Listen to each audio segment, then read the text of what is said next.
Və həmçinin Allah təala nə deyir?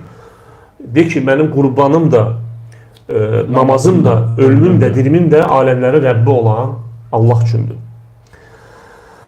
Bu sonra nəzir həmçinin nəzir etmək. Nəzir də bir ibadətdir. Necə ki Allah təala Quranda buyurur ki, yufuna bin nəzri. Onlar öz nəzirlərini yerinə yetirirlər.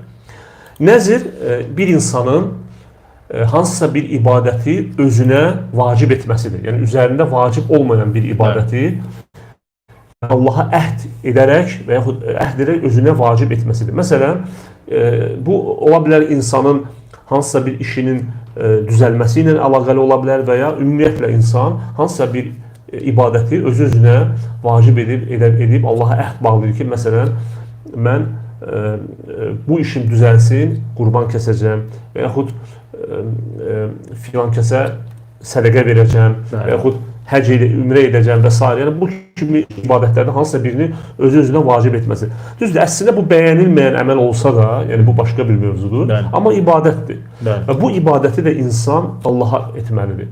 Biz çox eşidirik, məsələn, baxırıq ki, bəzən niyyət edir, filan işim düzəlsin, gedib filan kəsə və yaxud filan övliyaya qurban kəsəcəm, nəzir edir. Artıq bu, yəni Allaha şərik qoşmaqdır.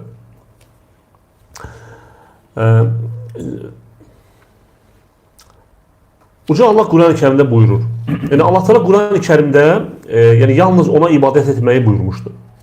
Allah Teala Quran-ı Kərimdə buyurur, Rəbbin yalnız ona ibadət etməyi və ana ata ilə yaxşı davranmağı buyurmuşdur.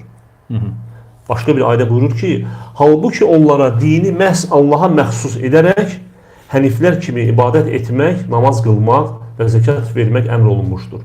Doğru din də budur Bəyyinə surəsində.